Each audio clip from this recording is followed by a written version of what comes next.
Hello, my friend. Welcome to your sleep story. Let's begin with a relaxing countdown to help you unwind and ease into a peaceful state before we embark on our journey through these timeless tales. Feel the support beneath you, whether it's your bed, the floor, or whatever surface you've chosen to rest upon tonight. Beyond that immediate support, sense the solid, reassuring presence of the earth itself. The earth that is always there for you, always supporting you. Our constant home. As you tune into that unwavering support, allow it to help you release tension and settle a little deeper into this present moment. You are safe. You are okay. In this cocoon of comfort and safety, let my voice be your trusted guide tonight. Know that it will lead you only to tranquil destinations and the welcoming embrace of deep, rejuvenating sleep. Bring your awareness to your physical body. Kachamaway. Notice any sensations that are present without needing to change them.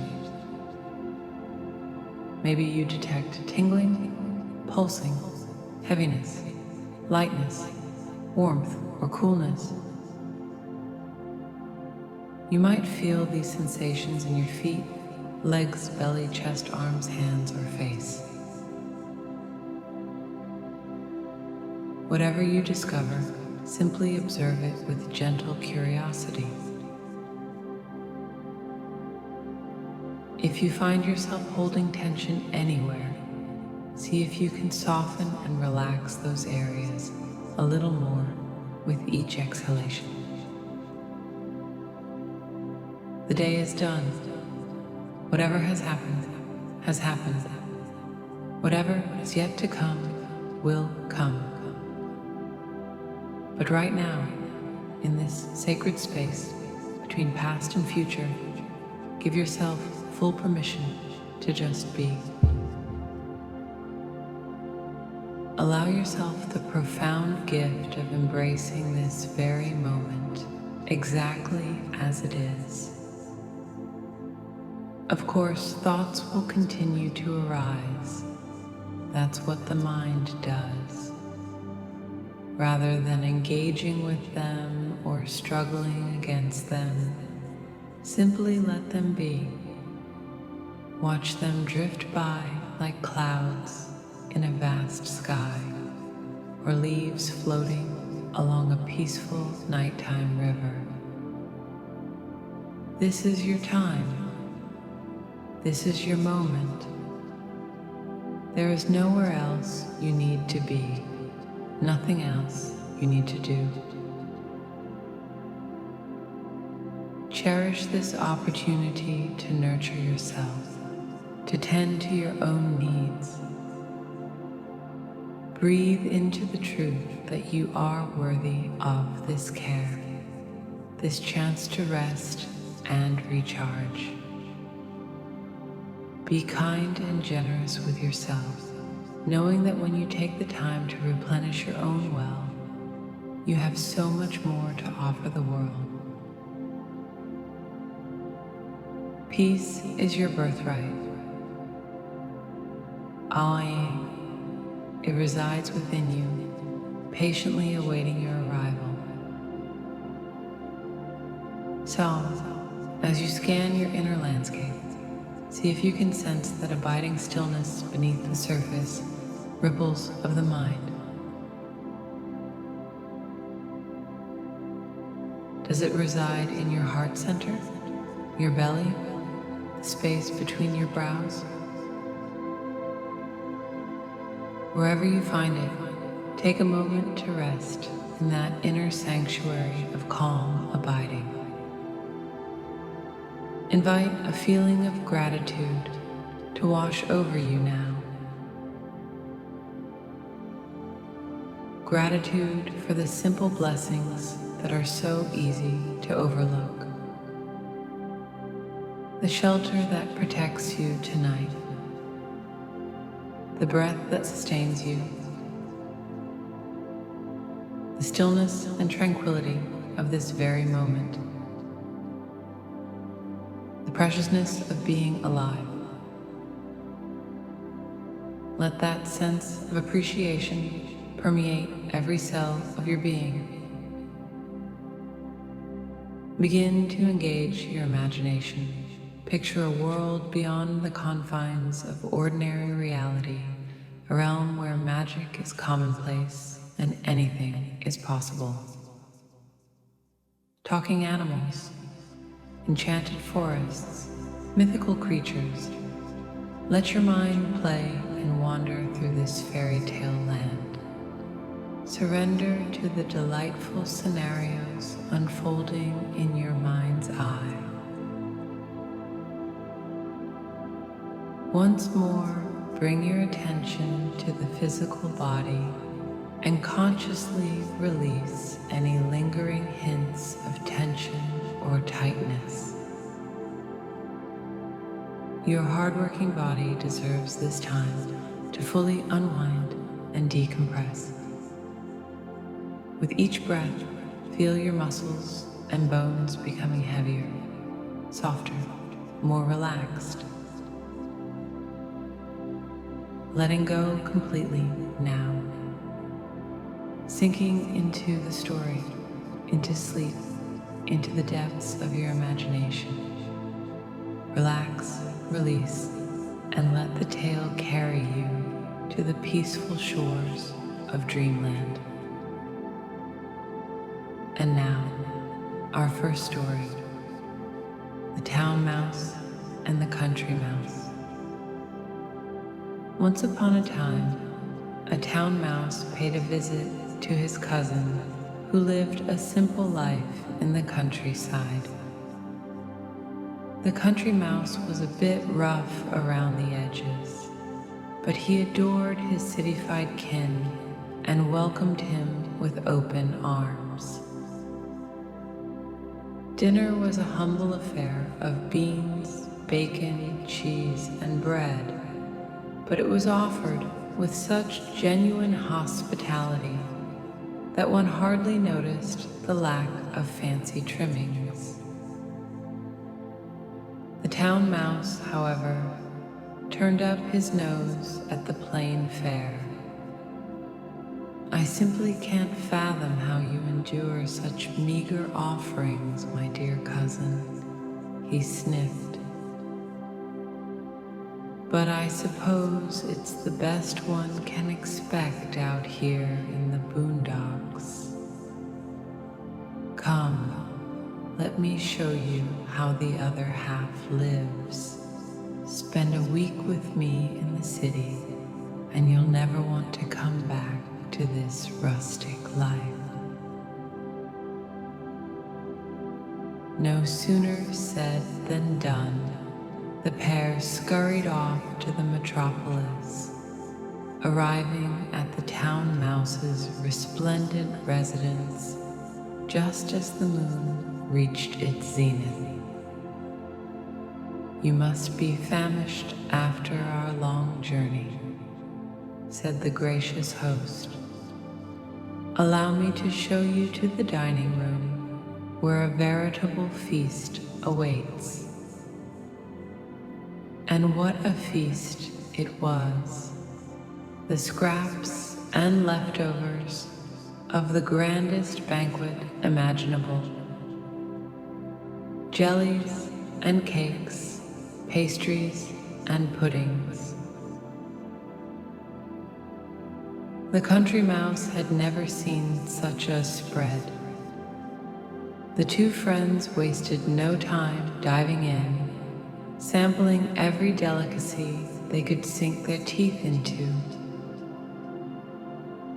But just as they were really getting into the spirit of things, a great commotion erupted.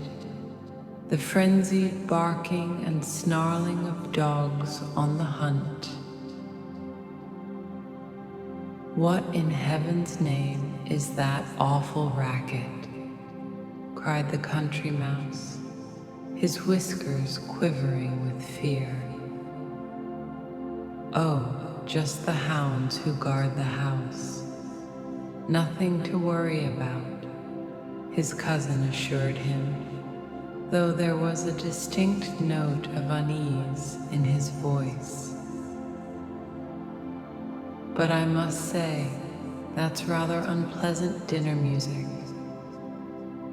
No sooner had the words left his mouth than the door burst open and two enormous mastiffs came bounding in, baying with fierce intent.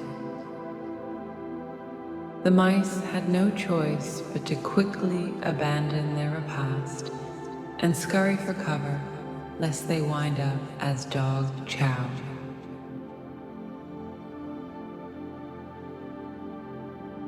"Well, cousin, it's been a delight, but I must bid you adieu," stammered the country mouse as he prepared to beat a hasty retreat. "Leaving so soon?" replied the town mouse with affected nonchalance, though his eyes darted nervously to and fro. "Quite soon enough," declared his country counterpart. "Better a simple supper of beans and bacon in peace than the richest of feasts with a side of fear and peril. I'll take my quiet country life over these citified airs and anxieties any day." And with that, the country mouse scampered back to the safety and simplicity of his rural abode, having learned that there's truly no place like home. The Fox and the Crow. The story goes that a fox was meandering through the forest one fine day when he spied a crow aloft in the branches of a tree, a succulent morsel of cheese clutched in her beak. Being a clever and crafty sort, the fox immediately began scheming how he might charm the crow into dropping her prize. He sauntered up to the base of the tree and called out in his most dulcet tones, "Well, hello there, my dear. Aren't you looking absolutely ravishing today? Such glossy feathers, such sparkling eyes. I've no doubt that a creature as lovely as you must have a singing voice to match. Won't you favor me with a tune so I can pronounce you Queen of the Birds?" Now the crow was quite vain and rather susceptible to flattery. Puffed up with pride at the fox's honeyed words, she lifted her head high, opened her beak to caw out a melody, and promptly dropped the cheese right into the waiting jaws of the wily fox below. "Why, thank you, my lady," he said with a mocking bow. "That was all I desired. In exchange for your cheese, let me impart a bit of wisdom. Never trust a flatterer. Their words are naught but empty air and false promises. Morgue. Farewell." With that, the fox trotted off to enjoy his ill-gotten gains, while the crow was left to rue her foolishness and gullibility. Let that be a lesson to us all. Guard yourself against insincere praise, for compliments are often little more than a cloak for ulterior motives. The Lion and the Mouse. Even the mightiest among us may someday find ourselves in need of aid from the most unexpected of allies. So goes the tale of the Lion and the Mouse. One balmy afternoon, the king of beasts was enjoying a pleasant post-luncheon snooze when a tiny mouse, quite by accident, scurried across his great tawny back. The lion, startled from his slumber, placed one massive paw atop the quivering creature and bared his fearsome fangs, fully intending to end the little rodent's life then and there. "Please, your majesty, spare me," squeaked the mouse, trembling with terror. "I meant no disrespect, I assure you. It was an honest mistake. Grant me this one pardon, and I shall never forget your kindness.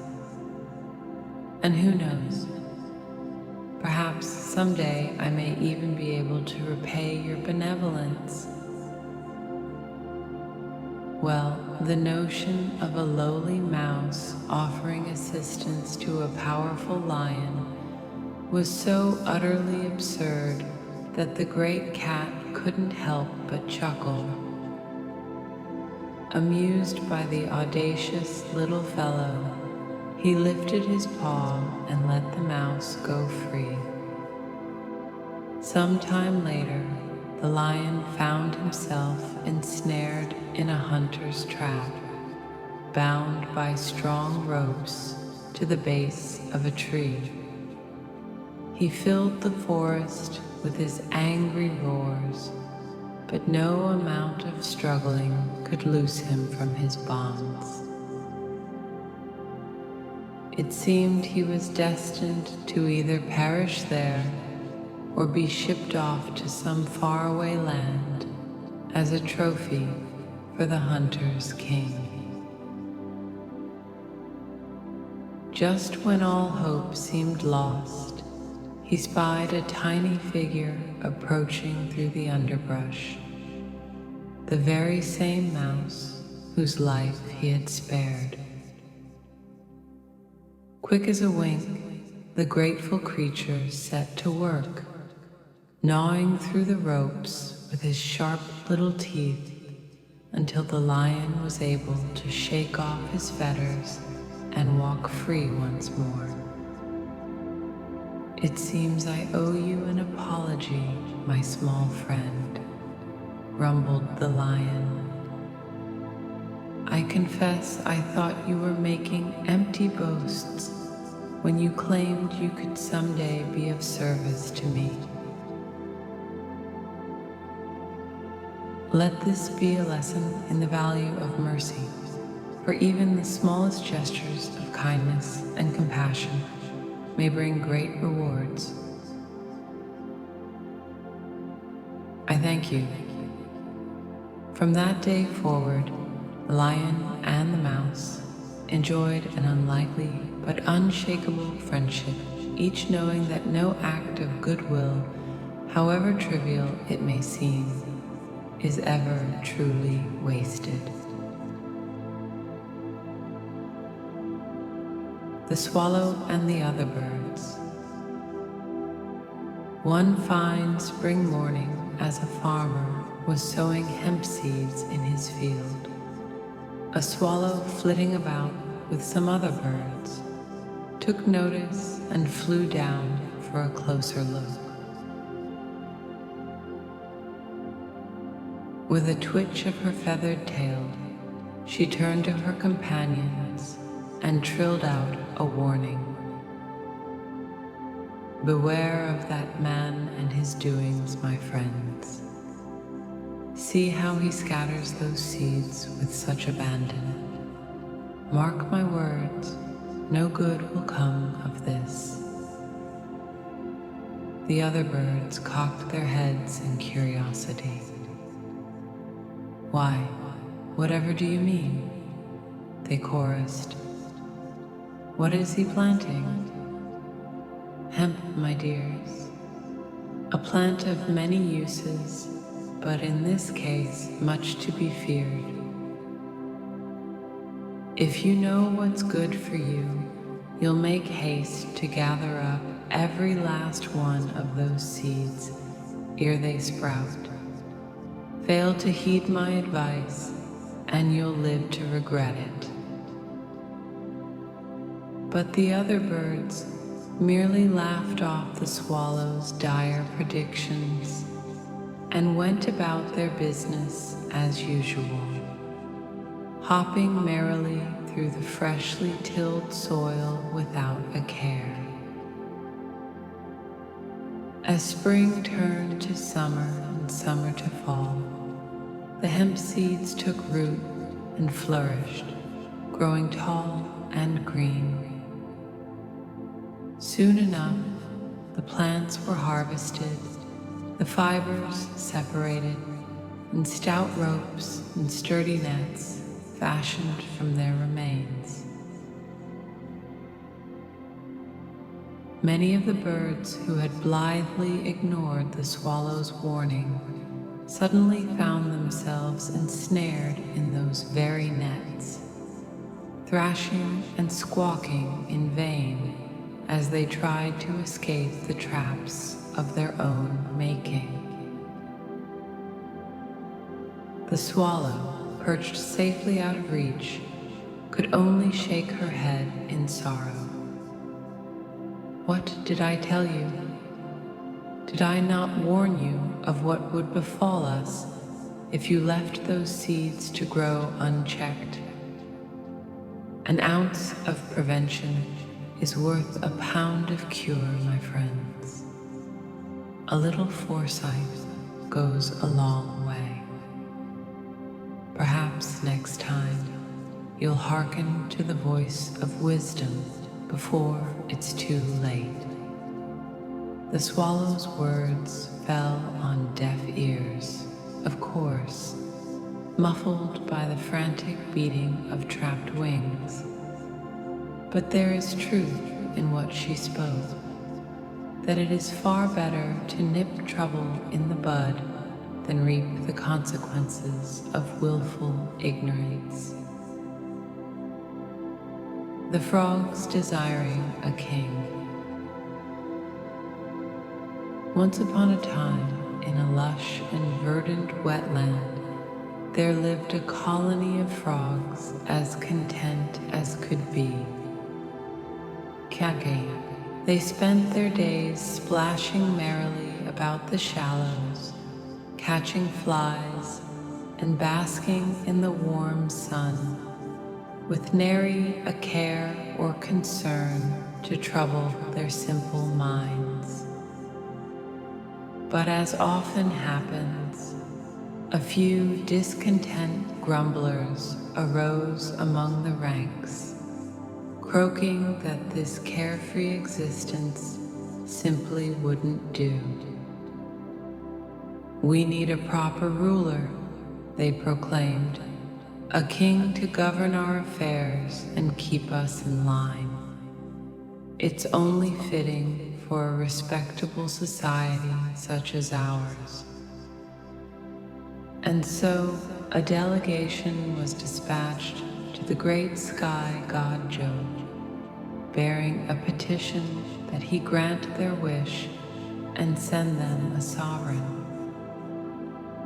Jove, amused by the audacious request, decided to have a bit of fun with the foolish frogs. With a great crash and a splash, he hurled an enormous log down into the center of their pond, nearly frightening the life out of the startled amphibians.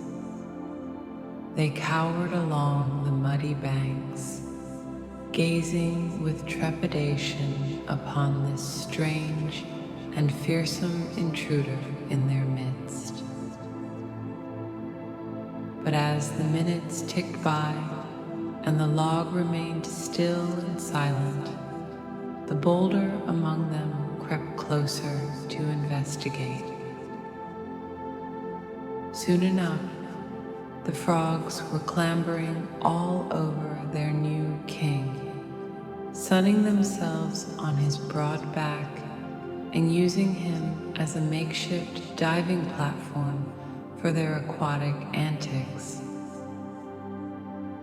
After a time, the novelty wore off, and the frogs went about their business as if the log didn't even exist. Dissatisfied, they again petitioned Jove, demanding a proper ruler who would actually preside over the pond. This display of ungratefulness irked Jove, and so he sent the frogs a true tyrant in the form of a great stork. No sooner had the bird landed than he began gobbling up his new subjects left and right, snatching up every frog, tadpole, and toadlet that was unfortunate enough to cross his path. The terrified frogs cried out to Jove once more, begging him to recall this ravenous regent before he could devour them all. But Jove simply shook his head and boomed out in a voice that rattled the heavens. "You have made your bed, now you must lie in it. Better no rule than a cruel one, ungrateful creatures. Perhaps this will teach you to be careful what you wish for." And so the frogs learned, at a terrible cost, the truth of that old adage, that it is often better to endure the minor annoyances of freedom than to invite the heavy hand of tyranny in a misguided quest for order. The ant and the grasshopper. In a sun-dappled meadow one fine summer's day, a grasshopper was merrily fiddling and dancing, his chirps and trills suffusing the air with joyful music. He was having a grand old time, not a worry in the world, when he spied an ant trudging by, struggling mightily under the weight of a plump ear of corn. "Why, hello there, my industrious friend," called out the grasshopper, his legs still twitching to the beat of his own internal melody. "Why not take a break from all that dreary toil and come chat a spell? Surely you could use a moment's rest and a spot of good company on such a glorious day." The ant, not even breaking his stride, simply shook his head.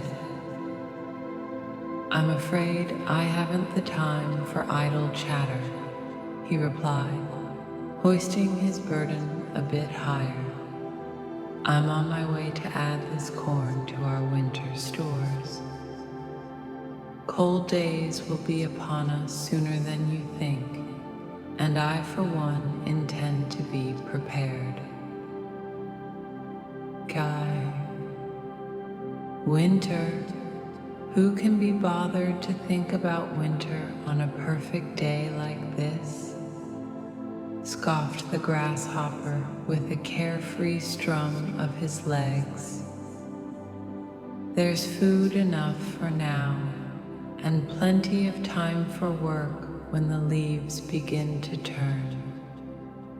Come, put down that heavy load and join me in a dance. But the ant would not be swayed. I'll thank you to keep your counsel to yourself, he said severely, his antennae twitching with disapproval. Sing and frolic all you like, but mark my words, you'll be singing a different tune entirely when the frost sets in and the cupboards are bare. Make your hay while the sun shines, my friend, lest you find yourself out in the cold. With that, the ant continued on his steady course, leaving the grasshopper to his revelry. All through the balmy days of late summer and the colorful riot of autumn, the grasshopper caroused and cavorted, while the ant and his brethren labored tirelessly to fill their larders with enough provisions to see them through the long, lean months ahead. And then, as the ant had predicted, winter arrived with a vengeance. A bitter wind scoured the frost-rimed meadow, and the grasshopper found himself shivering and miserable. His tunes turned to doleful dirges in the face of gnawing hunger and biting cold.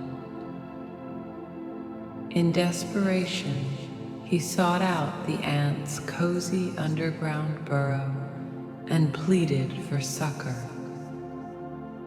"Please, my good sir," he rasped through chattering mandibles, "could you spare a few morsels to tide me over? I'm afraid I've nothing to eat and nowhere else to turn." The ant regarded his bedraggled visitor with a mixture of pity and reproach. "Oh, I did try to warn you, grasshopper. I urged you to make provisions for the future, but you laughed off my advice and called me a drudge and a bore. You had the same opportunity as I to prepare for this day, but you chose to spend your time in idle amusements. I'm afraid my stores are meant for myself and my colony. We have only enough to last the winter, and we cannot afford to share with those who would not share our labors. I am sorry." With that, the ant turned away and shut the door firmly behind him, leaving the grasshopper to the mercy of the elements, a sadder but wiser insect. It is easy to dismiss the value of hard work and foresight when times are good and resources abundant. But the wise understand that hardship and scarcity are never more than a season away. By all means, make time for joy and levity, but never at the expense of planning for tomorrow. For to everything there is a season, a time to dance and a time to gather in the harvest. Only a fool neglects the latter in favor of the former. The tree and the reed. On the bank of a wide river stood a mighty oak tree, his lofty branches spread out in a great canopy that shaded the shore and shielded the creatures of the wood from driving rain and scorching sun. The oak was a magnificent specimen, a titan whose sturdy trunk had weathered countless seasons and whose far-reaching roots delved deep into the rich riverbank soil. At the base of this arboreal giant, a slender reed swayed gently in the breeze, her pliant stem bending this way and that in the currents of air that rippled across the water's surface.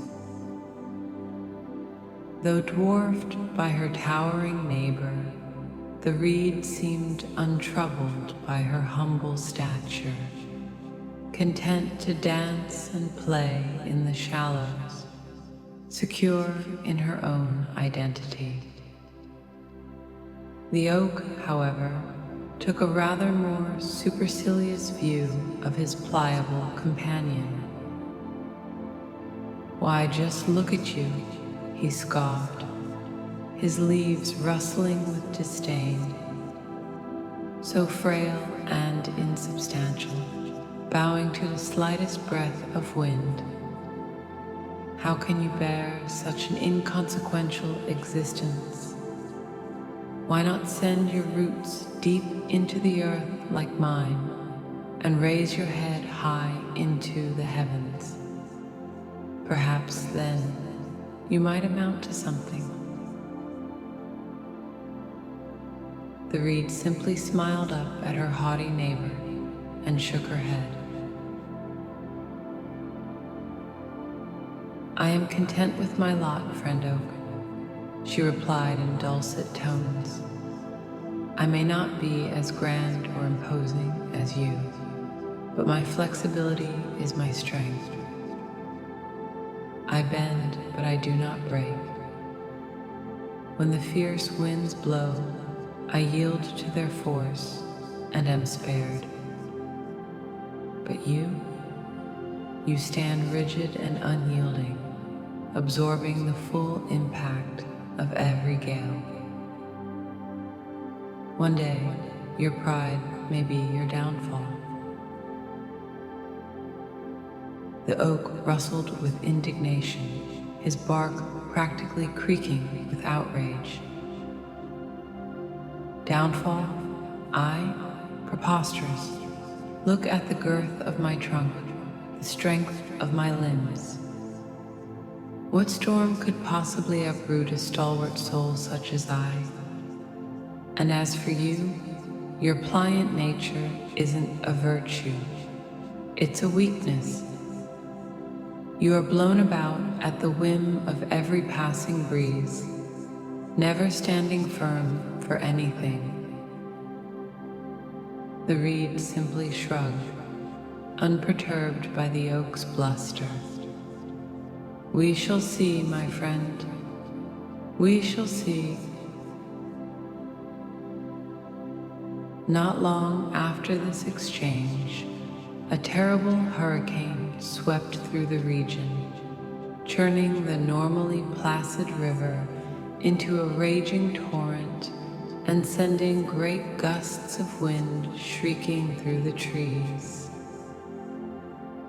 The reed, as was her custom, bent and swayed with the tempest, riding out the worst of the weather with grace and resilience. The oak, however, insisted on standing his ground, his mighty arms stretched out in defiance of the gale-force winds. For a time it seemed his strength might indeed win the day, until with a great groan and a resounding crack, his trunk splintered under the onslaught and he toppled over, his once proud branches reduced to so much kindling on the forest floor. In the aftermath of the storm, the reed slowly straightened up, shaking droplets of water from her leaves as she surveyed the wreckage of her former neighbor. "Alas, poor oak," she sighed. "If only you had understood that there is a time to stand firm and a time to bend with the wind. In seeking to deny your own nature, you assured your destruction. There is wisdom in knowing when to yield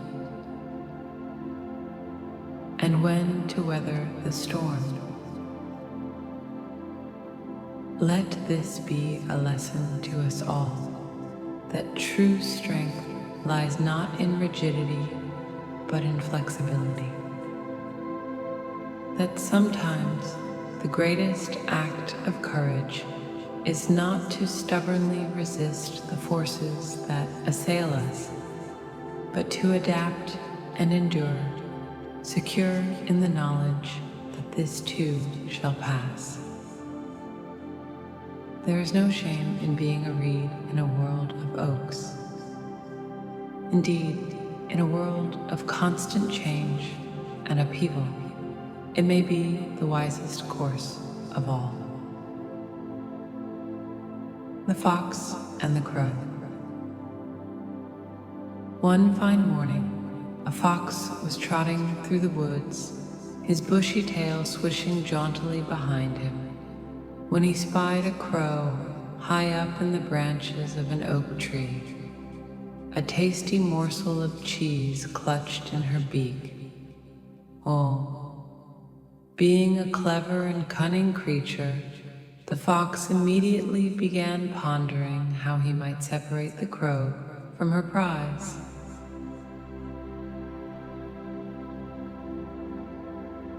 He knew he couldn't reach her lofty perch, so he'd have to rely on his wits to secure the snack.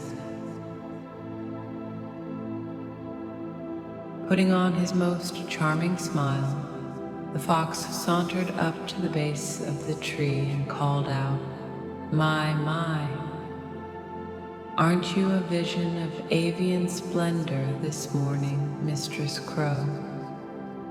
I've been observing you from afar, and I must say, your plumage is simply ravishing. So sleek and glossy, it practically glimmers in the sunlight. And those eyes, why, they sparkle with the fire of a keen intelligence. I'll wager a creature as magnificent as you has a singing voice to match. Won't you grace me with a melody, my lady, that I might declare you queen of the birds? Now, the crow was accustomed to compliments, but this level of effusive praise was quite novel, and rather flattering, truth be told. She preened a bit under the fox's admiring gaze, tilting her head coquettishly as she contemplated his request. Why, I suppose I could favor you with a tune, she mused, the cheese wobbling precariously as she spoke. After all, it's not every day one receives such lavish accolades from so discerning a critic. And so, with a great puffing out of her chest and a dramatic flourish of her wings, the crow opened her beak and promptly dropped the cheese right into the waiting jaws of the fox below. The wily trickster snapped up the morsel with a triumphant grin, his tail swishing with glee. I thank you for the serenade, my dear, he called up to the chagrined crow. But in the future, you'd do well to remember, flattery is a tool of manipulation, not a genuine tribute. Never let honeyed words blind you to the true intentions of those who utter them. With that, the fox trotted off into the underbrush, leaving the crow to rue her gullibility. Let this be a reminder to us all. Trust in the substance of character, not the allure of empty praise. A true friend has no need for excessive flattery, for their regard is expressed through acts of loyalty and kindness, not pretty words alone. The Lion and the Mouse. There was once a great lion, undisputed king of the savannah, who spent his days lounging in the shade of a tall acacia tree, his tawny mane rippling in the warm breeze. He was a magnificent beast, all rippling muscle and barely restrained power, and the other creatures of the grasslands gave him a wide berth, not wishing to risk his wrath.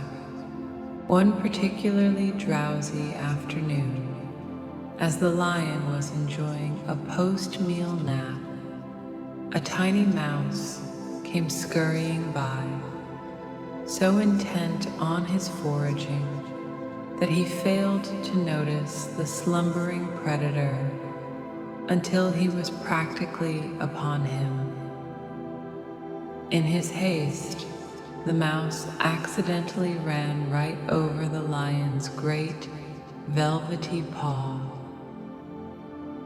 startling the big cat into instant wakefulness.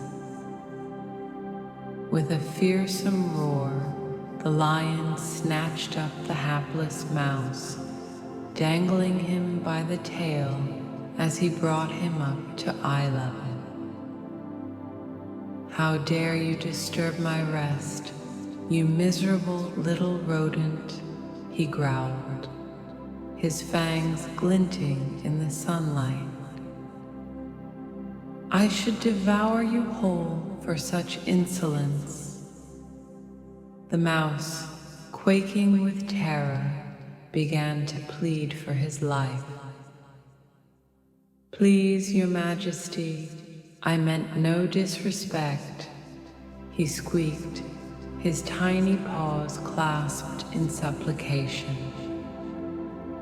"I was simply so focused on my humble tasks that I failed to see you there.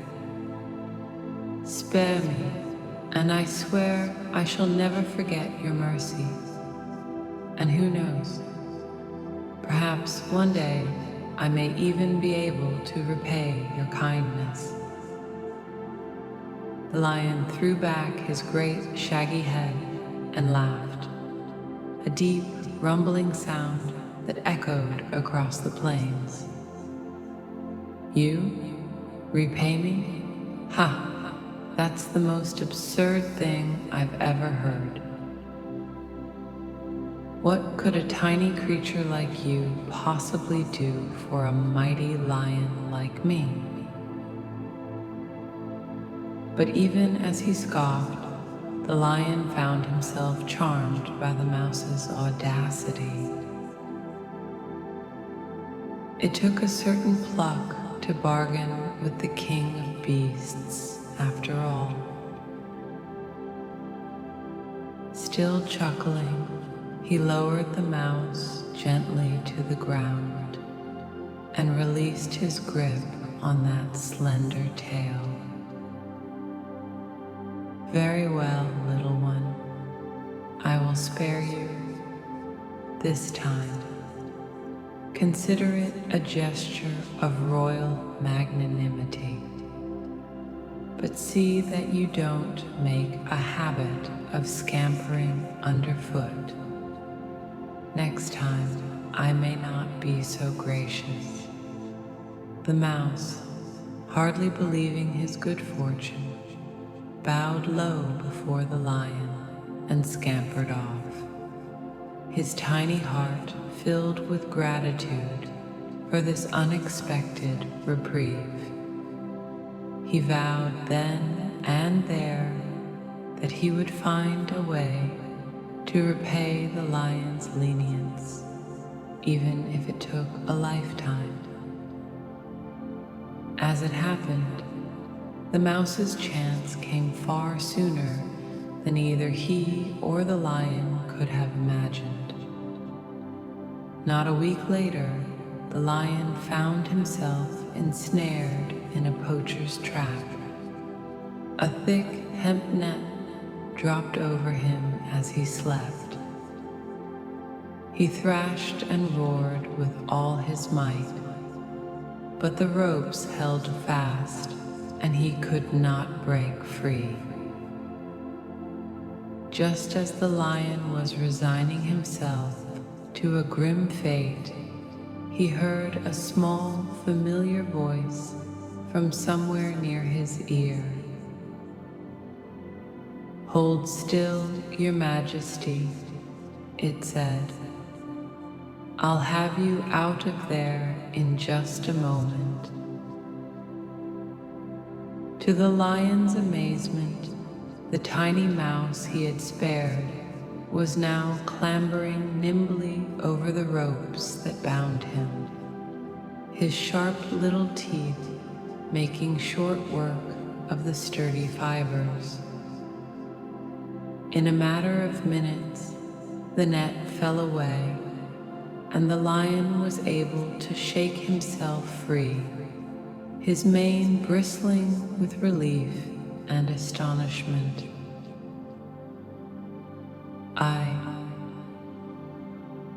I don't know what to say," the lion stammered, humbled by this unexpected turn of events.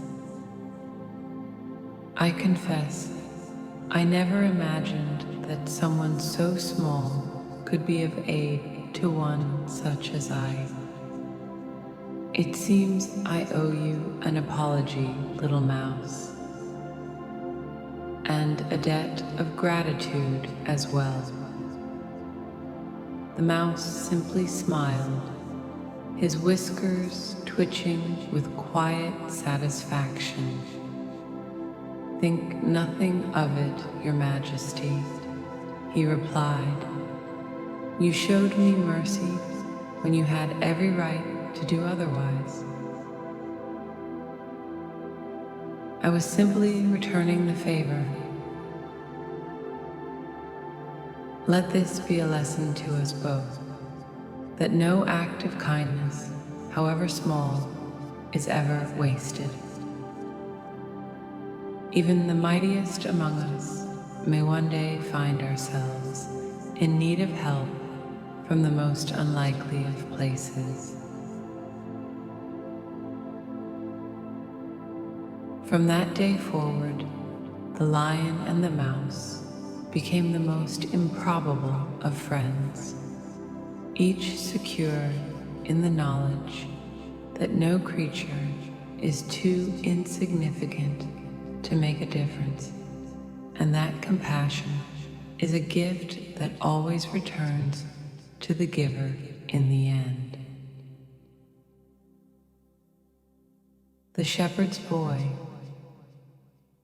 On a hillside, on the outskirts of a sleepy village, there lived a young shepherd boy charged with watching over the town's flocks as they grazed on the lush green grass that blanketed the rolling slopes. It was a simple life, but a rather lonely one, with only the bleating of the sheep and the occasional whisper of the wind for company.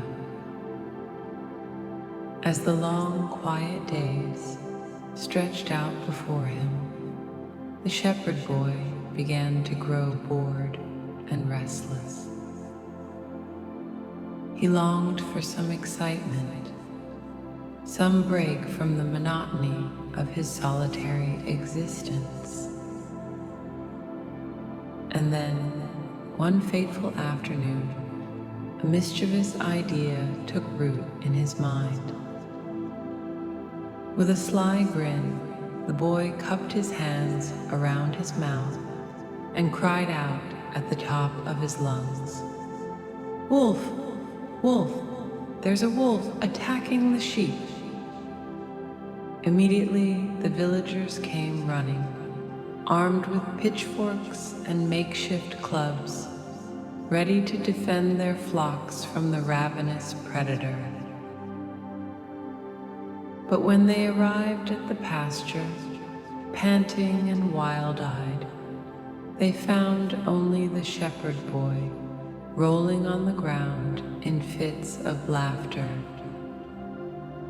"Oh, you should have seen your faces," the boy giggled, wiping tears of mirth from his eyes. "I really had you going, didn't I?" The villagers, once they realized they'd been duped, were understandably furious. They berated the boy for his foolishness, warning him sternly never to cry wolf unless there was a genuine emergency. Chastened, the boy apologized and promised not to let it happen again. But a few days later, boredom once again got the better of the mischievous youth, and he couldn't resist the urge to play his prank a second time. "Wolf!" he cried, his voice high and urgent. "It's got the lambs! Help, please!" Again, the villagers came running. And again, they found only the shepherd boy, cackling with glee at their gullibility. This time, their anger was tinged with exasperation.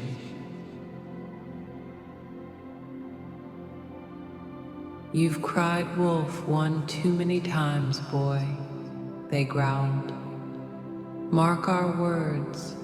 This had better be the last of your little jokes, or there will be consequences." The shepherd boy, still smirking, promised to behave. But in his heart, he was already plotting his next caper. He never got the chance to execute it, though.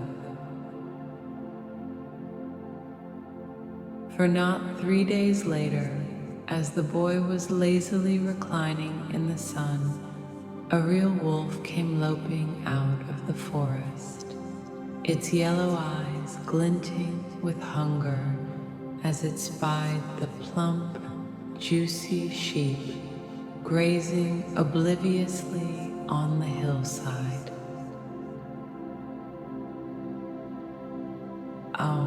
In a panic, the boy leaped to his feet, his heart hammering with genuine terror. "Wolf!" he screamed, his voice cracking with desperation. "Wolf! Wolf! Please, somebody help!" But this time, the villagers simply shook their heads and went about their business, paying no heed to the boy's increasingly frantic cries. "Whoa. Fool me once, shame on you," they muttered. "Fool me twice, shame on me. That boy has told his last lie and will have no more to do with it."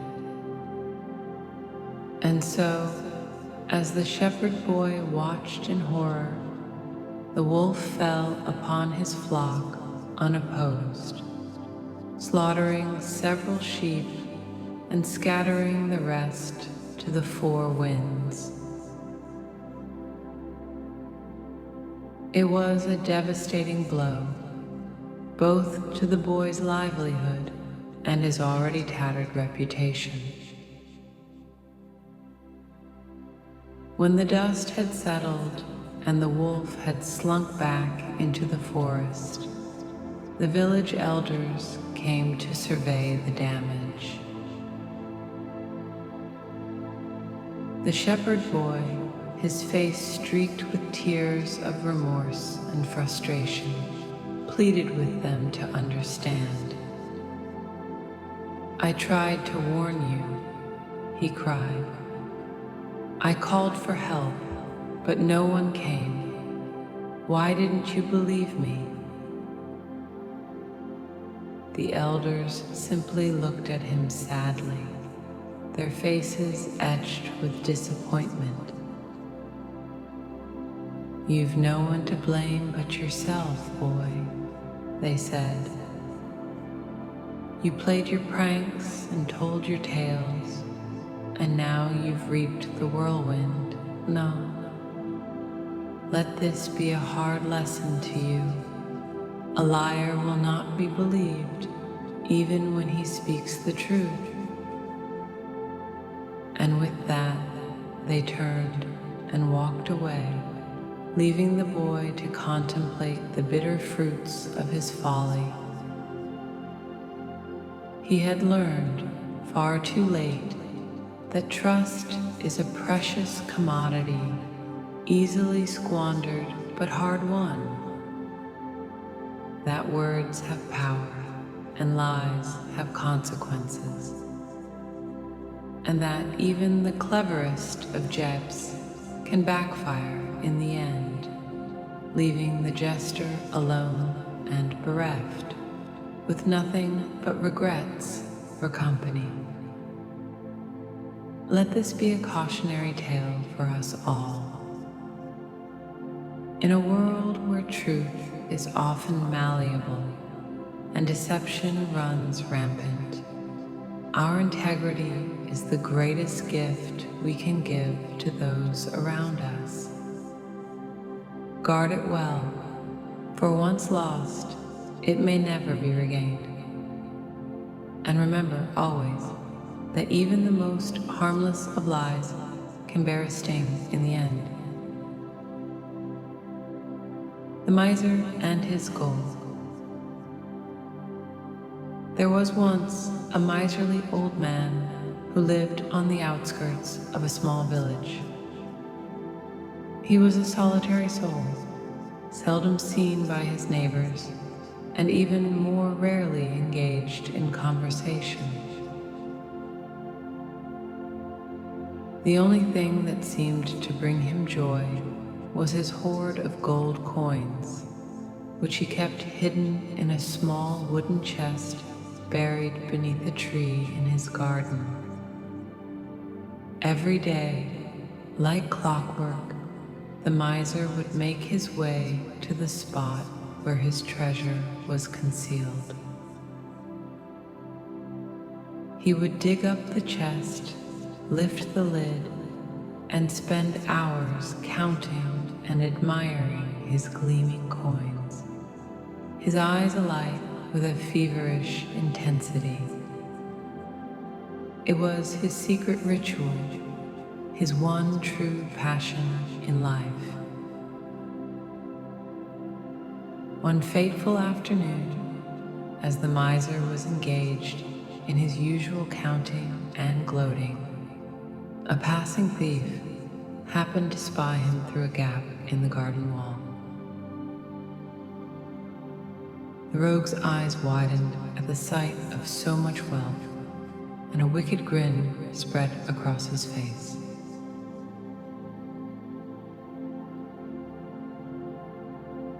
He marked the spot carefully in his mind and slipped away, already plotting his heist in the mean.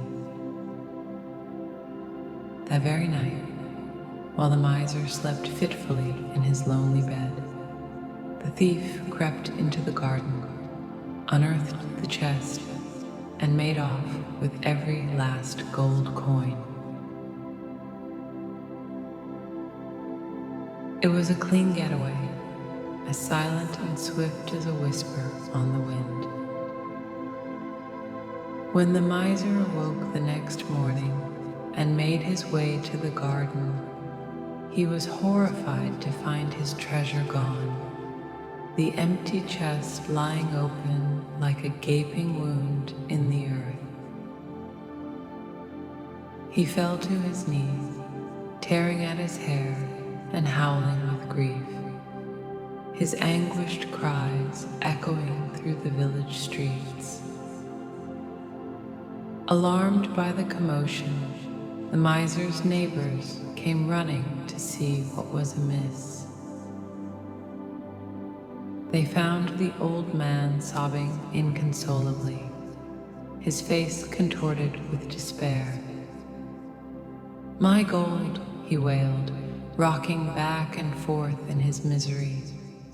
"My beautiful gold, stolen, every last coin. I'm ruined, ruined." The villagers, moved by pity despite their distaste for the miser's greed, tried to offer what comfort they could. "Did you spend any of the money?" one asked gently. "Did you use it to better your life or the lives of others?" The miser looked up, his eyes red-rimmed and wild. "Spend it?" he spat. "Use it? Of course not. I kept it hidden away, where I could look upon it and know it was mine. It was my treasure, my secret joy." A wise old woman, her face lined with the trials of a long life, stepped forward and laid a weathered hand on the miser's shoulder. "Then, my friend, you are no worse off now than you were before," she said softly. "The gold brought you no tangible benefit. You never used it to buy food or clothing, never traded it for goods or services. It simply sat in the earth, gathering dust and tarnish. In truth, it was never truly yours. You were merely its temporary custodian." The miser stared at her, uncomprehending. The concept was so foreign to him, so utterly alien to his worldview, that he could scarcely wrap his mind around it. The old woman smiled sadly, her eyes filled with ancient wisdom. "Wealth unused is no wealth at all," she murmured. "It is a weight around the neck, a chain upon the soul. Only when we share our blessings, only when we use them to lift up ourselves and others, do they have any real meaning.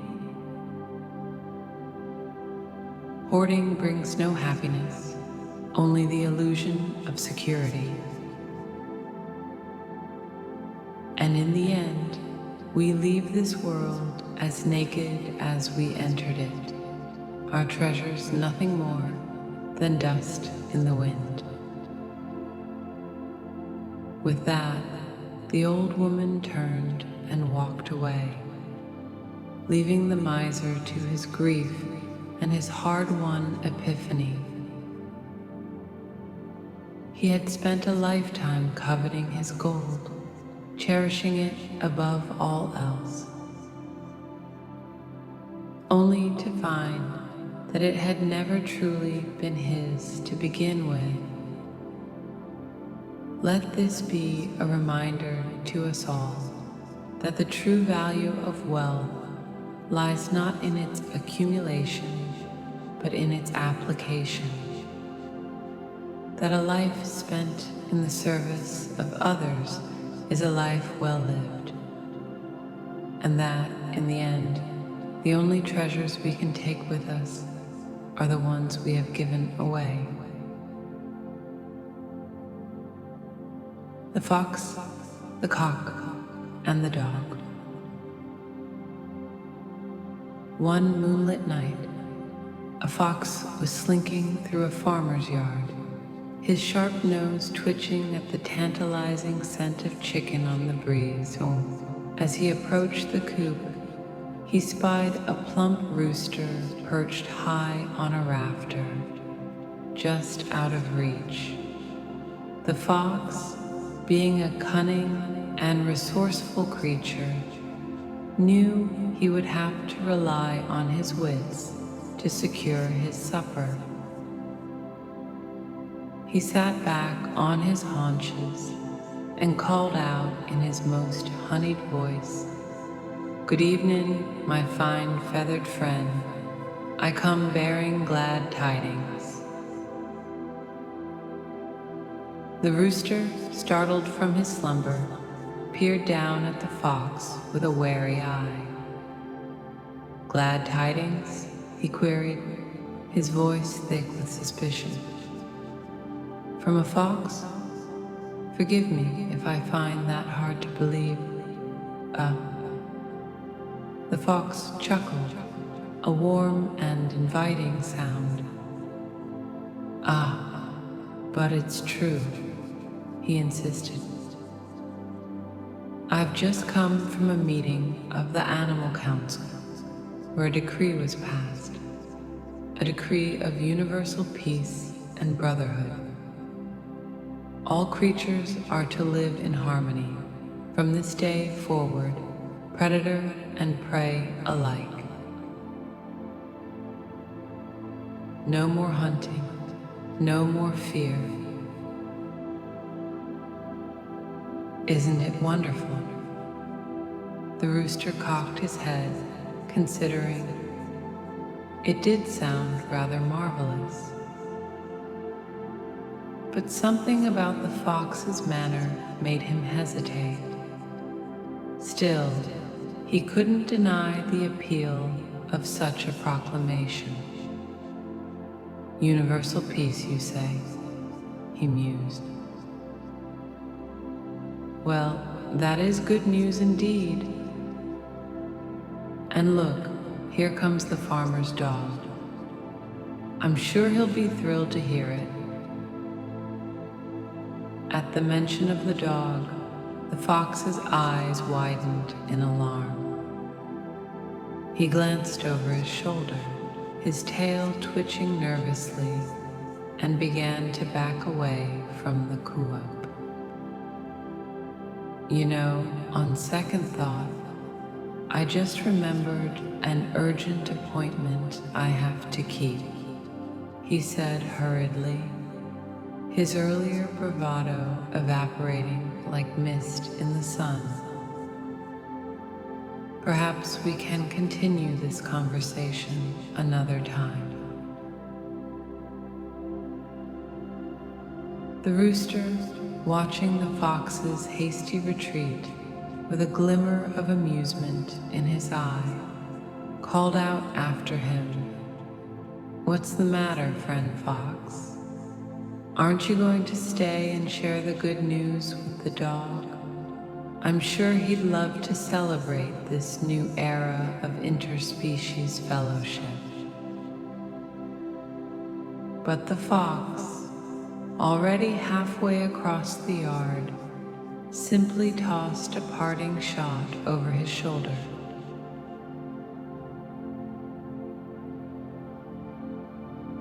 "Alas, I fear the dog may not have gotten the memo about the peace decree," he panted, putting on a fresh burst of speed. "And I'd rather not be the one to break it to him. Farewell, good rooster. Do enjoy your newfound security." With that, the fox vanished into the night, leaving the rooster chuckling and shaking his head at the folly of his would-be predator. For the rooster knew, as all wise creatures do, that a honeyed tongue often conceals a heart full of guile, and that trust is a gift not easily earned. Let this be a lesson to us all, that the words of the wicked are often fair and pleasing, but their intentions are seldom pure. Trust in action, not in flattery, and let your own good sense be your guide. For in a world of hidden motives and shifting allegiances, the only true compass is the one that points unfailingly to the truth. The wind and the sun. High above the earth, in the vast expanse of the sky, the wind and the sun were engaged in a heated debate. They had been arguing for hours, each one insisting that he was the stronger of the two. "I can uproot trees and topple buildings," boasted the wind, his voice a howling gale. "I can whip up waves that crash against the shore and send ships scuttling for safety. What can you do, sun, besides shine and cast shadows?" The sun, his face a serene mask of golden light, simply smiled. "I can bring life to the world," he replied, his voice a warm and gentle caress. "I can coax seeds from the earth and paint the fields with flowers. My light is the source of all energy, all growth. Without me, there would be no trees for you to uproot, no ships for you to toss about." Now, the wind scoffed, unimpressed. "Mere parlor tricks," he sneered. "I'll show you what real power looks like. Here comes a traveler on the road below. Whoever can strip the cloak from his back shall be declared the victor. Are you game?" The sun nodded, his smile never wavering. "By all means," he said graciously. "After you, my blustery friend." The wind, eager to prove his might, began to blow with all his strength. He howled and shrieked, whipping the traveler's cloak with fierce, biting gusts. But the harder he blew, the tighter the traveler clutched his cloak around him, hunching his shoulders against the onslaught. For hours the wind raged and roared, but to no avail. The traveler's grip on his cloak remained unbreakable, his determination unwavering. At last, exhausted and dispirited, the wind admitted defeat. "Your turn, sun," he grumbled, slinking away to lick his wounds. The sun, still smiling serenely, began to shine with a gentle, inviting warmth. He bathed the traveler in a soothing glow, like a kindly embrace from a loving friend. Slowly, almost imperceptibly, the traveler began to relax. His grip on his cloak loosened, his shoulders drooping as the tension drained from his body. As the sun's warmth intensified, the traveler began to sweat. He mopped his brow with a handkerchief, his face flushed and glistening. Go. Finally, with a sigh of resignation, He slipped off his cloak and slung it over his arm, basking in the sun's radiant glow. The wind, watching from a sullen distance, could only gape in astonishment. "How did you do that?" he demanded, his voice tinged with grudging respect. The sun chuckled softly. "Gentleness and persuasion will always triumph over force and fury," he replied. "You sought to bully and coerce, but I appealed to the traveler's own desires. I made him want to remove his cloak, rather than trying to tear it from him against his will. There is a lesson in that, my friend." The wind, chastened but intrigued, drew closer. "What lesson is that?" he asked, his bluster subdued. The sun's smile was a beacon of warmth and wisdom. That true power lies not in domination, but in inspiration. That the greatest victories are won not through brute strength, but through understanding and empathy. And that, in the end, kindness will always succeed where cruelty fails. The wind, humbled and enlightened, bowed his head in acknowledgement. He knew that he had much to learn from his gentle, radiant friend, and that, together, they could achieve a balance that would bring harmony to the world. Let this be a reminder to us all that the greatest strength lies not in force, but in compassion. That the most enduring victories are won not through intimidation, but through understanding. And that, in a world so often divided by conflict and strife, the path to true peace lies in the simple, timeless power of kindness. The man, his boy, and their donkey. Once, in a small village nestled at the foot of a great mountain, there lived a man and his young son.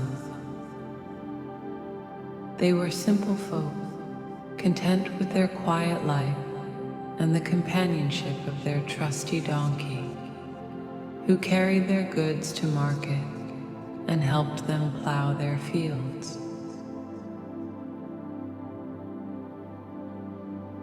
One day, the man and his son decided to take their donkey to the market in the neighboring town, hoping to sell some of their wares and perhaps purchase a few treats for themselves. They set off early in the morning, the man leading the donkey by its halter while the boy walked alongside.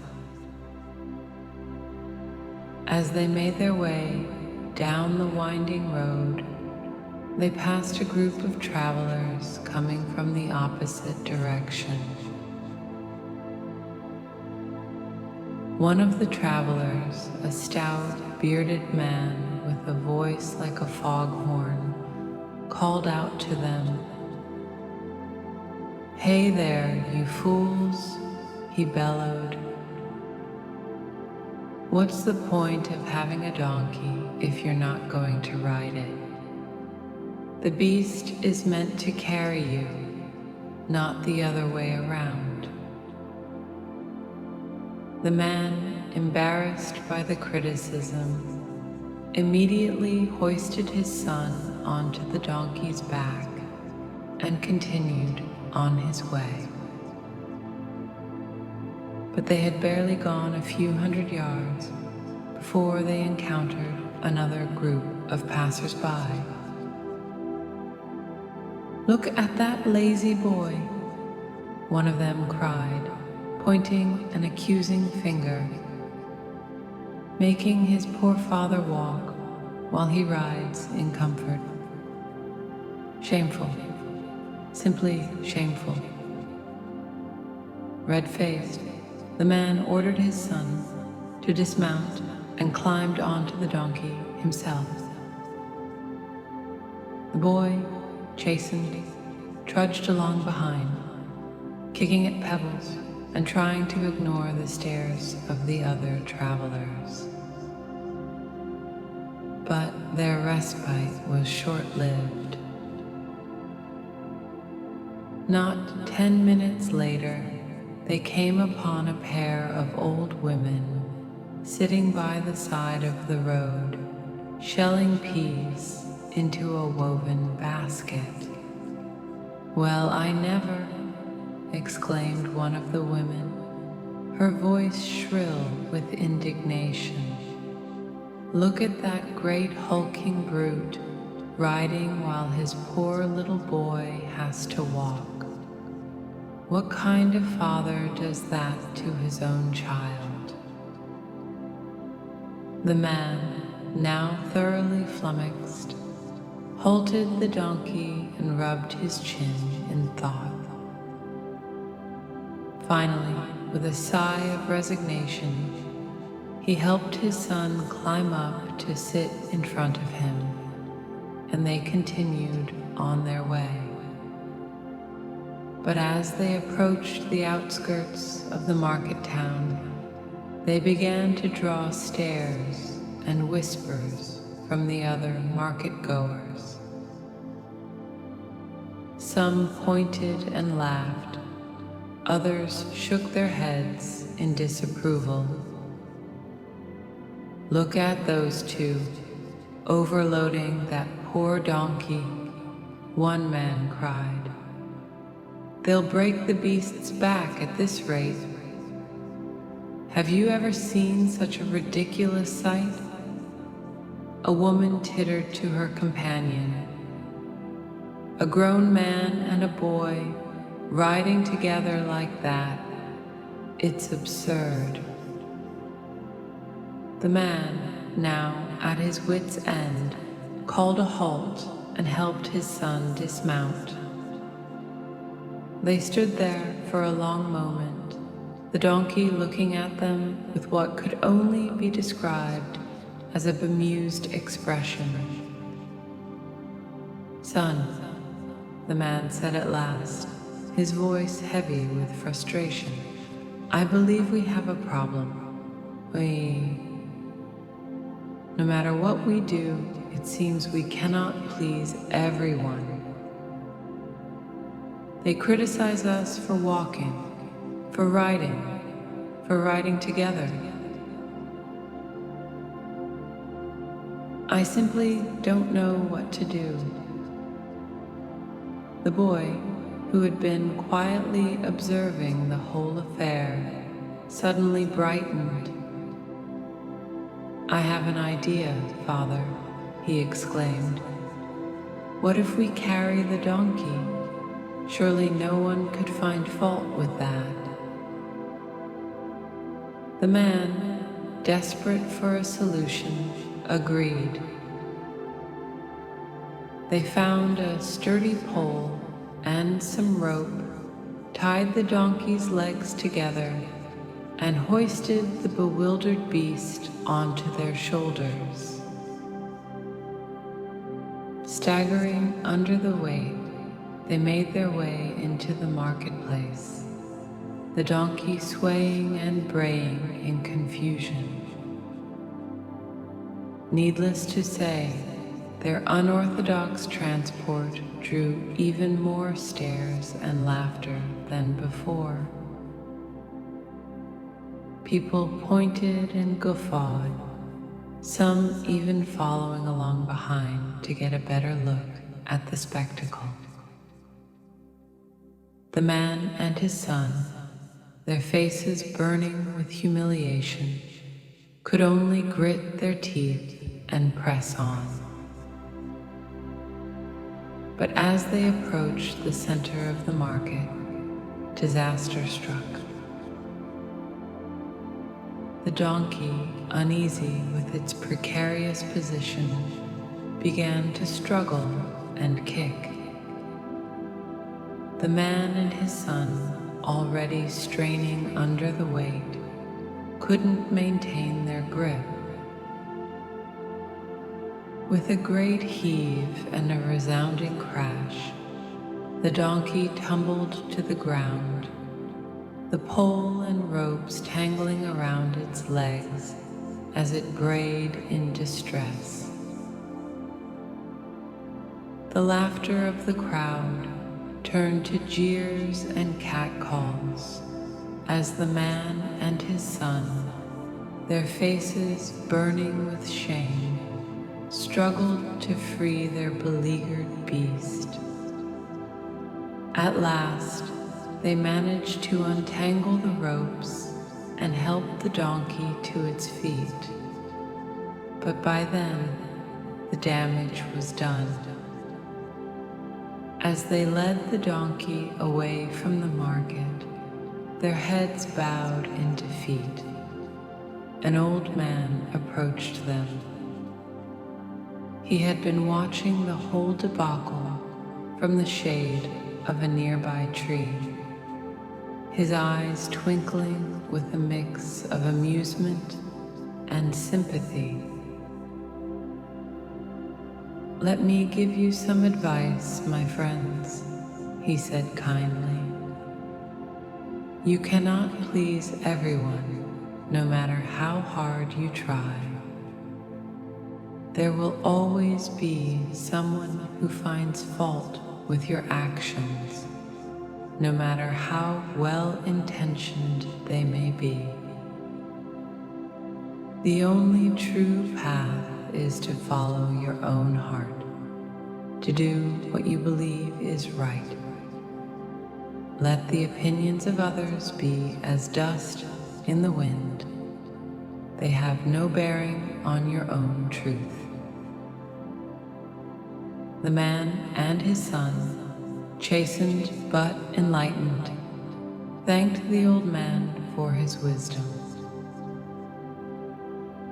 From that day forward, they vowed to live according to their own principles, to let their own consciences be their guide. They knew that the road would not always be easy, that there would be times when their choices would draw criticism and disapproval. But they also knew that true integrity came from within, and that, in the end, was the only thing that mattered. Let this be a reminder to us all that the path to happiness and fulfillment lies not in the approval of others, but in the quiet certainty of our own hearts. That we cannot control the judgments and opinions of those around us, but we can always control our own actions and choices, and that in a world so often swayed by the winds of popular opinion, the greatest courage lies in being true to ourselves, no matter the cost. The Miser and his Gold.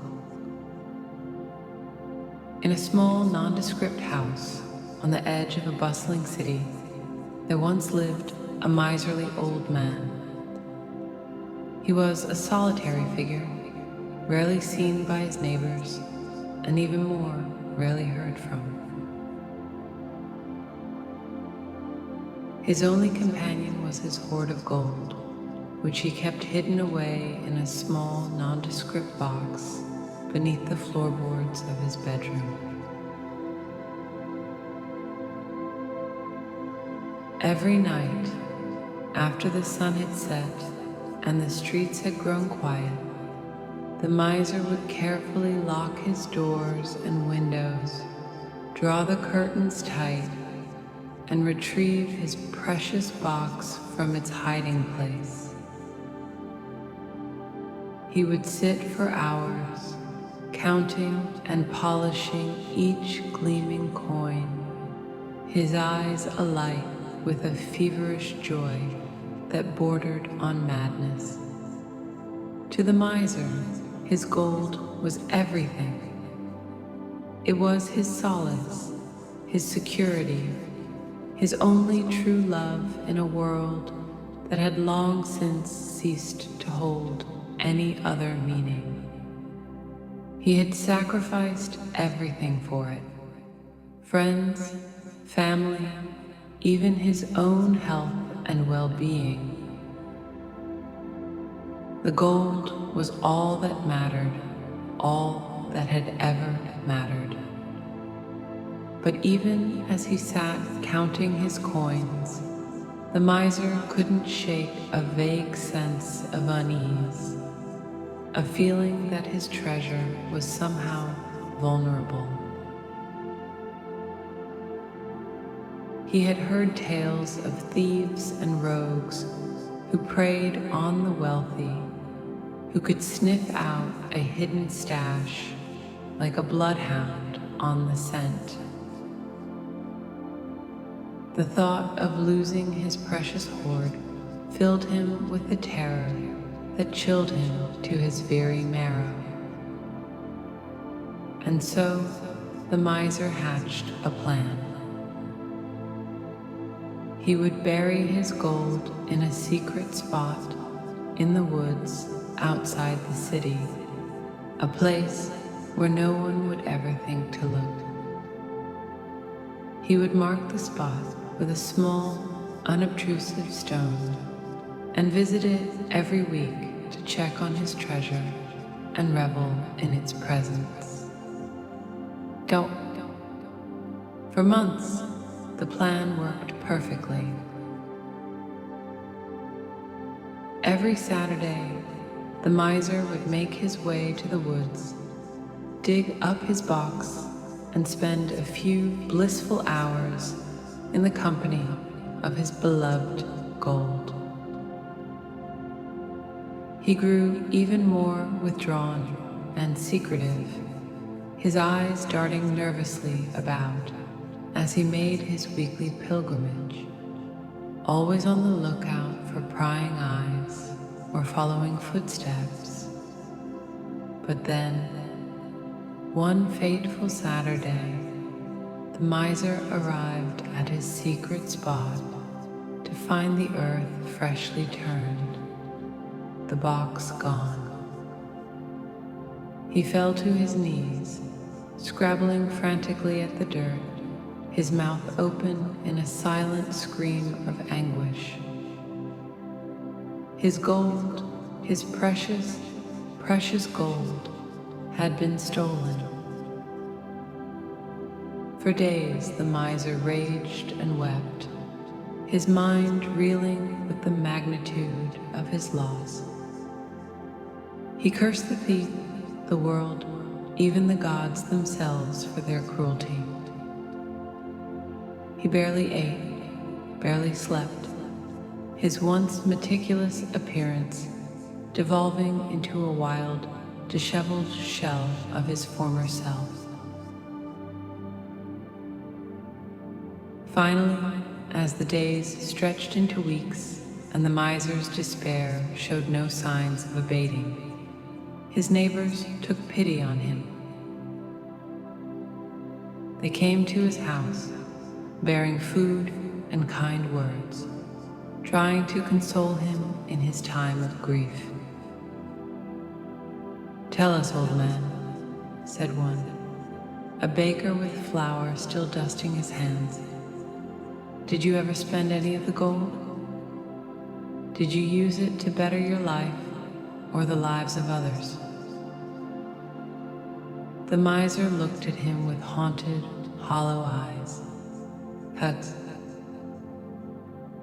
Spend it he croaked, his voice rusty with disuse.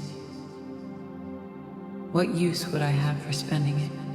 It was mine to keep, to hold, to cherish. It was all I had, all I ever needed.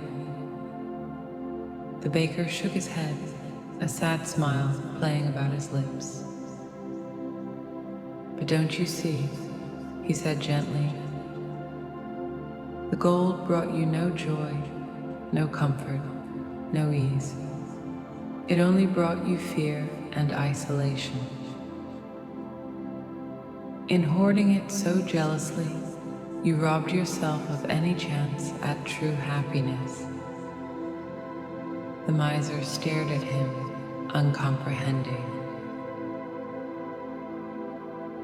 The idea was so foreign, so utterly alien to his worldview, that he could scarcely wrap his mind around it.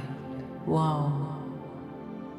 A wise old woman, her face lined with the cares of a long life, stepped forward and placed a gentle hand on the miser's shoulder. Wealth unused is no wealth at all, she said softly. It is a burden, a chain that binds us to our own greed and fear. Only when we share our blessings, only when we use them to lift up ourselves and others, do they have any real meaning. The miser, his eyes brimming with tears, could only nod. He knew deep in his heart that the old woman spoke the truth. He had spent so long clutching his gold, so long living in fear of losing it, that he had forgotten what it meant to truly live. From that day forward, the miser was a changed man. He used what little gold he had left to help those in need, to bring a measure of comfort and joy to the lives of others. He discovered, to his wonder and amazement, that true wealth lay not in the accumulation of riches, but in the connections he forged, the lives he touched. And though he never recovered his lost treasure, the miser found that he had gained something far more precious, the love and respect of his fellow man, and the quiet peace that comes from a life well lived. Let this be a lesson to us all, that in the end we are measured not by what we have, but by what we give. Checking that true happiness lies not in the pursuit of riches, but in the simple joys of human connection and compassion. Adia. And that in a world so often consumed by greed and materialism, the greatest treasure is the one that resides within our own hearts, the capacity for love, for kindness, for generosity of spirit down. May we all learn to tap that treasure, and in so doing, enrich not only our own lives, but the lives of all those we touch. The Mouse and the Lion. In a dense, sprawling jungle, there once lived a mighty lion. He was the undisputed king of the beasts, feared and respected by all who dwelt within his domain. His roar was like thunder, his claws like scimitars, his teeth like daggers.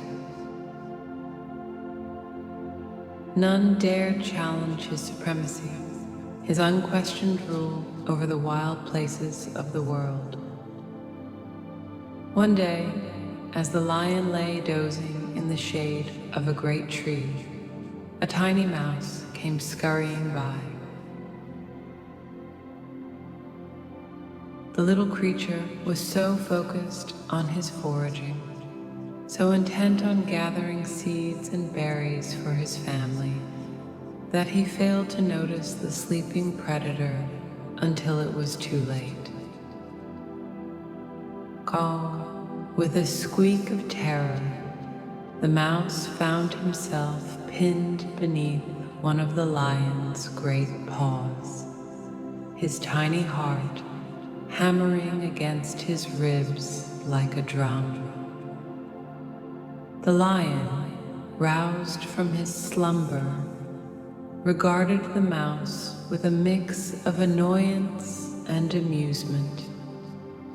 "Well, well," he rumbled, his voice like distant thunder. "What have we here? A tiny morsel, a snack to whet my appetite?" The mouse, trembling from whisker to tail, gazed up at the lion with pleading eyes. "Please, great king," he squeaked, his voice high and thin with fear. "Please spare my life. I meant no disrespect, no harm. I am but a humble creature trying to provide for my family. If you let me go, I swear I shall never forget your mercy. And perhaps one day I may even be able to repay your kindness." The lion threw back his head and laughed, a sound that echoed through the jungle like a clap of thunder. "You repay me?" he chuckled, his eyes glinting with mirth. "My little friend, I am the king of the jungle. What could a tiny mouse possibly do for me?" But even as he spoke, the lion was intrigued by the mouse's boldness, his audacity in the face of certain death. Camille. It took a rare kind of courage to bargain with a creature so much larger and more powerful than oneself. And so, with a magnanimous gesture, the lion lifted his paw and allowed the mouse to scamper free. "Very well, little one," he rumbled. "I shall spare your life. Consider it a gesture of royal grace, but see that you do not cross my path again, lest my mercy be less forthcoming." And the mouse, hardly daring to believe his good fortune, bowed low before the lion. "Thank you, great king," he squeaked. "I shall never forget your kindness, nor the debt I owe you. Farewell, and may fortune smile upon you always." With that, the mouse darted off into the underbrush, his tiny heart filled with gratitude and relief. Time passed, and the lion continued his reign over the jungle. But one day, as he was out patrolling his territory, he found himself caught in a hunter's snare. The more he struggled, the tighter the ropes bit into his flesh, until he lay exhausted and helpless, awaiting his fate. Just as the lion was resigning himself to a slow and painful death, he heard a familiar voice from somewhere near his ear.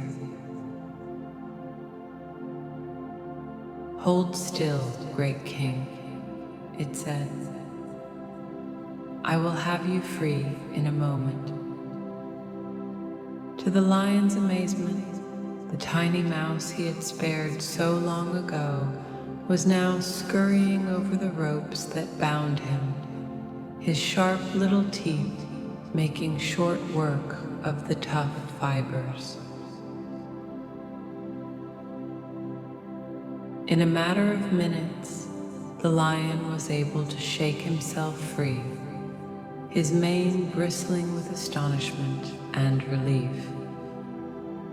"Little mouse," he said, his voice soft with wonder, "I confess, I did not believe you when you said you would repay my kindness. I thought it an empty boast, a plea for mercy, and nothing more. But now I see that I was wrong. You have saved my life, and for that I am forever in your debt." The mouse simply smiled, his whiskers twitching with pleasure. "Think nothing of it, great king," he replied. "You showed me mercy when you had every right to end my life. I simply returned the favor. And in so doing, I proved that even the smallest and weakest among us may one day have the chance to help the strong and powerful." The lion, humbled and amazed, could only nod. He knew that he had been taught a valuable lesson, that compassion and kindness were not weakness, but strength of the highest order. That even the mightiest could sometimes find themselves in need of aid from the most unlikely of places. And so, from that day forward, the lion and the mouse became the most unlikely of friends. They would often be seen together, the great beast and the tiny creature, walking side by side through the jungle and sharing tales of their adventures. And though many marveled at the strange sight, the lion and the mouse simply smiled, knowing that they had forged a bond that transcended size and species, a bond of true friendship, born of mercy and sealed with gratitude. Let this be a reminder to us all that no act of kindness, however small, is ever wasted. That even the strongest and most powerful among us may one day find ourselves in need of help from the most unexpected of places. And that, in the end, it is not the size of our bodies that matters, but the size of our hearts, and the courage to reach out, to connect, to show compassion and mercy in a world that so often seems to have forgotten their value. May we all learn to be like the mouse, small in stature perhaps, but great in spirit and rich in the truest wealth of all, the love and loyalty of a true friend. The ant and the chrysalis. In a small corner of a sprawling garden, a colony of ants was hard at work. They scurried to and fro, carrying crumbs and seeds, building their nest with tireless dedication. Their world was one of constant motion, of purpose and industry, where every moment was spent in service to the greater good of the colony. One day, as a young worker, ant was hurrying along a well-worn trail, she came upon a strange sight. There, hanging from a low branch, was a small green chrysalis, its surface smooth and still in the dappled sunlight. The ant paused, intrigued by this odd creature. She had never seen anything like it before, a living thing, and yet not moving, not actively participating in the bustle of life around it. "Hello there," the ant called out, her antennae twitching with curiosity. "What are you doing? Just hanging there? Don't you have work to do? Food to gather? A nest to build?" The chrysalis, its voice muffled by the layers of silk that enclosed it, replied softly, "I am doing the most important work of all," it said. "I am becoming." The ant was puzzled. Becoming? Becoming what? And how can you be doing anything important when you're just hanging there, not moving a muscle? "I am becoming what I am meant to be," the chrysalis explained patiently. "Inside this shell, I am undergoing a transformation, a metamorphosis. Oh, it may seem like I am doing nothing, but in truth, I am doing everything. I am changing, growing, evolving into my true form." The ant, still skeptical, shook her head. "But what good is that?" she asked. "What purpose does it serve? Out here in the world, there is work to be done. There are mouths to feed, dangers to avoid, a colony to maintain. Surely that is more important than just hanging around, waiting for some mystical change to occur." The chrysalis sighed, a soft flutter that rippled its delicate casing. "Ah, little ant," it said, "you see only what is right in front of you, the immediate needs and concerns of your present life. But there is a bigger picture, a grander scheme to the workings of the world. My transformation may seem small and insignificant to you, but it is part of something much larger, the great cycle of life, death, and rebirth that governs all things." The ant fell silent, pondering the chrysalis's words. She had never thought about life in such a way before, as a grand tapestry, a vast and intricate pattern in which every thread, every creature played a vital role. "Tell me more," she said at last, settling down beside the chrysalis. "Tell me about this great cycle and how your transformation fits into it." And so the chrysalis began to speak, its voice low and lyrical, painting pictures of a world much larger and more complex than the ant had ever imagined. It spoke of the endless dance of the seasons, of the rise and fall of great civilizations, of the ebb and flow of life itself.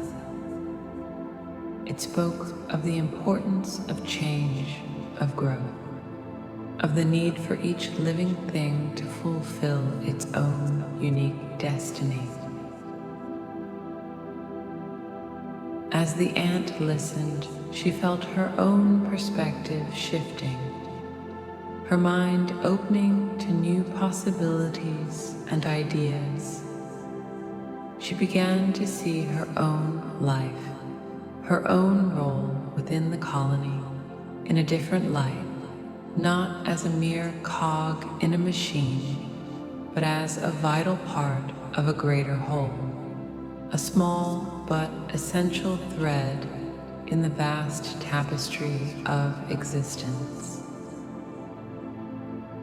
Days turned into weeks, and still the ant returned to the chrysalis, eager to learn more, to drink in its wisdom and insight.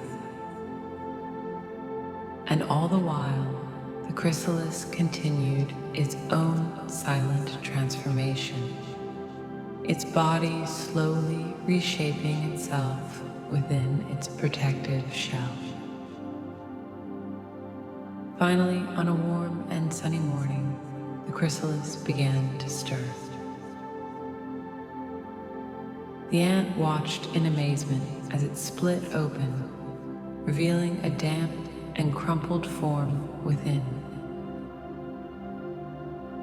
Slowly, painstakingly, a butterfly emerged, its wings wet and glistening in the early light.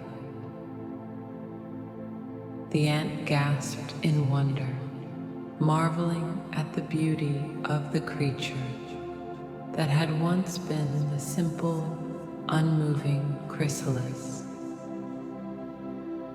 She watched as it spread its wings, testing them gently in the breeze, before fluttering up and away into the vast expanse of the sky. "Farewell, little ant," the butterfly called back, its voice now strong and clear. "Remember what I have taught you. Remember that every creature, every moment, has its purpose in the great dance of life. And never forget the power of transformation, the magic of becoming." The ant, her heart full and her mind ablaze with new understanding, could only nod and wave farewell. She knew that she would carry the butterfly's wisdom with her always, a small but shining light to guide her through the challenges and changes of her own life. And as she turned back to her work, to the endless labor of the colony, she did so with a new sense of joy and purpose, knowing that even the smallest of creatures could make a difference, could play a part in the vast and beautiful pattern of existence. Let this be a lesson to us all, that life is a constant process of transformation, of growth and change and becoming. That even in the midst of our daily struggles and triumphs, there is a greater purpose at work, a deeper meaning to be found.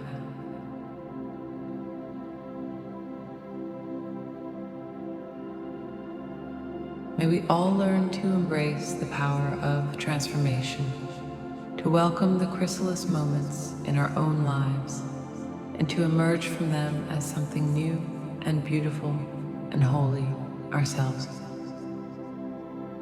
For in the end, it is not the destination that matters, but the journey, the endless, ever-changing dance of life in which we all play a part. In conclusion, These Aesop's fables offer us a treasure trove of wisdom, a guidebook for navigating the complex tapestry of life. From the importance of hard work and planning ahead, as demonstrated by the ant and the grasshopper, to the perils of greed and the true nature of wealth, as illustrated by the miser and his gold. These stories speak to universal truths about the human experience.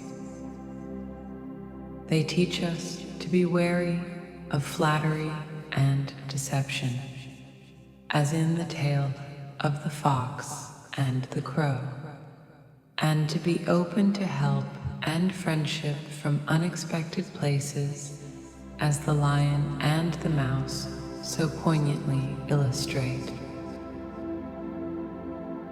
They warn us of the dangers of pride and inflexibility, as the oak and the reed's fable shows, and remind us of the power of kindness and persuasion over brute force, as exemplified by the wind and the sun. But perhaps most importantly, these fables encourage us to be true to ourselves, to follow our own path with integrity and conviction, as the man, his son, and their donkey so humorously demonstrate. They urge us to look beyond surface appearances and quick judgments, as the ant and the chrysalis teach us, and to recognize the potential for growth, change, and transformation within ourselves and others. These are lessons that transcend time and culture, that speak to the very core of what it means to be human. They remind us that we are all part of a greater whole, that our actions and choices have consequences that ripple out into the world around us. And so, as we move through our own lives, navigating the joys and sorrows, the challenges and triumphs that come our way, let us carry these stories with us, like a wise and gentle voice whispering in our ear. Let them be a source of comfort and guidance, a reminder of the timeless truths that bind us all together. For in the end, that is the true gift of these fables, not just the morals they impart, but the sense of connection they foster, the feeling that we are all part of a grand and enduring storytelling tradition, one that stretches back through the ages and will continue long after we are gone. So let us take these stories to heart and strive to live our lives with the wisdom, compassion, and integrity they embody. Let us be like the ant, hardworking and prepared, like the mouse, brave and loyal, like the chrysalis, open to change and growth. Let us face the world with courage and kindness, knowing that we are all in this together, all part of the same great tale. And may we always remember the power of stories to teach and inspire, to comfort and transform our. For as long as we have stories, we have hope. Hope for a better world, a brighter future, and a deeper understanding of ourselves and each other. Thank you for joining me on this journey through the timeless wisdom of Aesop's Fables. May their lessons stay with you and guide you on your own path through the winding, wondrous story of life. And may you always find joy and meaning in the telling and retelling of these tales. For it is in the sharing of our stories that we truly come alive. Good night, my friend, and sweet dreams.